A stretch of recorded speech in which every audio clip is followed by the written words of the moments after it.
आप सब ने महात्मा गांधी की ये तस्वीर तो देखी ही होगी, जिसमें वो दो लड़कियों के गले में हाथ डालकर घूम रहे हैं।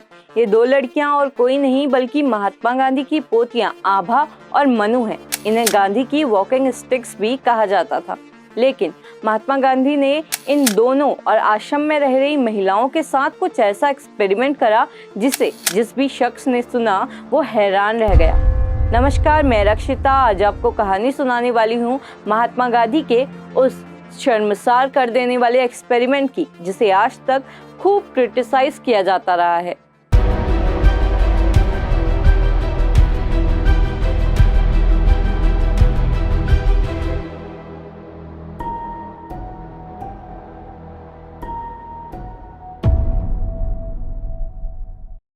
महात्मा गांधी के जीवन में आज तक कई विवादास्पद पहलू रहे हैं, जिनमें से एक है ब्रह्मचर्य।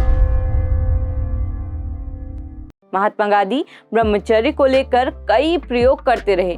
आपको बता दें कि वो ये प्रयोग खुद को परखने के लिए क्या करते थे कि वो अपनी सोच में कितने दृढ़ हैं।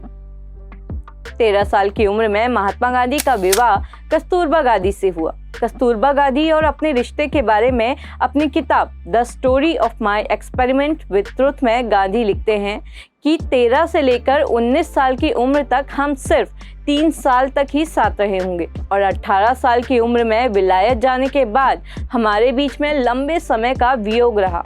विलायत से वापस आने के बाद भी हम मुश्किल से 6 महीने साथ रहे और उस पूरे समय में मैं कस्तूरबा के ही बारे में सोचता था।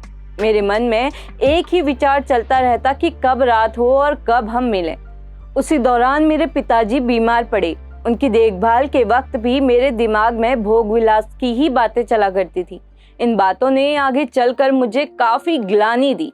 महात्मा गांधी श्रवण कुमार से काफी प्रेरित थे और वो भी अपने माता पिता की सेवा श्रवण कुमार की तरह ही करना चाहते थे। पर एक दिन कुछ ऐसी घटना घटी जिसने महात्मा गांधी का जीवन हमेशा के लिए बदल दिया।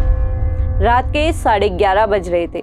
आसपास सन्नाटा पसरा हुआ था। महात्मा गांधी अपने पिता के पैर दबा रहे थे। तभी उनके चाचा जी आए और उन्होंने महात्मा गांधी से कहा, तू जा, अब मैं बैठूंगा। महात्मा गांधी खुशी खुशी शयन गृह में पहुंच गए। अपनी आत्मकथा में वो लिखते हैं, मेरी पत्नी तो बेचारी गहरी नींद में थी, पर मैं उसे सोने कैसे देता। मैंने उसे जगाया। 5-7 मिनट ही बीते होंगे, इतने में नौकर ने आकर किवाड़ खटखटाया और कहा, उठो, बापू गुजर गए। लेकिन अब महात्मा गांधी के पछताने से होता भी क्या। उन्हें जिंदगी भर ये ग्लानि खाती रही कि सेवा के समय भी उनके मन में विषय इच्छा थी। महात्मा गांधी के ब्रह्मचर्य की ओर झुकने का ये भी एक कारण था। अब महात्मा गांधी दक्षिण अफ्रीका चले गए, जहां रहते हुए उन्होंने ब्रह्मचर्य अपनाया।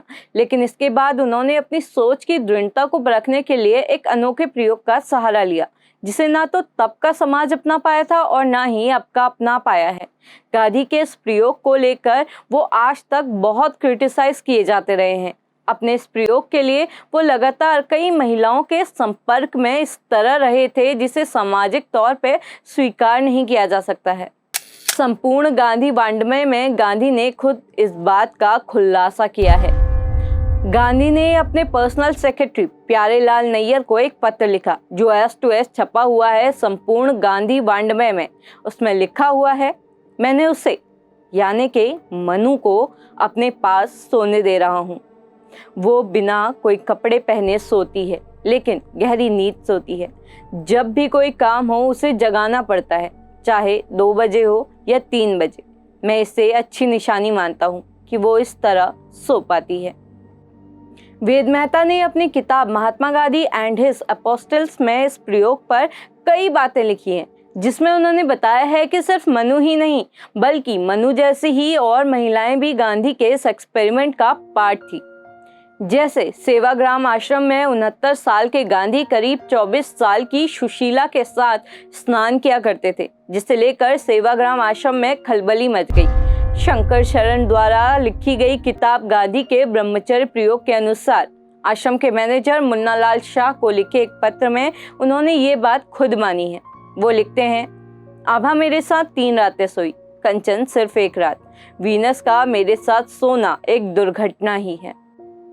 इस प्रयोग के रिजल्ट के बारे में महात्मा गांधी पूर्णाहुति खंड 2 में लिखा है कि जो पुरुष सुंदर स्त्री के साथ नग्न रहने के बाद भी यौन भावना से दूर रहे वही ब्रह्मचारी है। महात्मा गांधी के लेखों विशेषकर पत्रों से ये देखा जा सकता है कि उन्हें अपनी प्रैक्टिस के लिए काफी बार आलोचनाओं का सामना करना पड़ा। इतने साल बीत जाने के बाद भी तब से लेकर आज का युग तक गांधी के ब्रह्मचर्य के प्रयोगों को डाइजेस्ट नहीं कर पाया है। यहाँ तक कि सरदार वल्लभ भाई पटेल ने उस समय से भयानक भूल कहा था। इसके अलावा भारत के पहले प्रधानमंत्री जवाहरलाल नेहरू ने इसे असामान्य और अप्राकृतिक तक बताया था। आप इस स्टोरी पर अपनी प्रतिक्रिया ज़रूर दें, हमें कमेंट बॉक्स में कमेंट करके बताइए और हाँ, हमारा चैनल सब्सक्राइब करना ना भूलें और सबसे पहले खबरें पाने के लिए बेल आइकन भी ज़रूर दबाएं।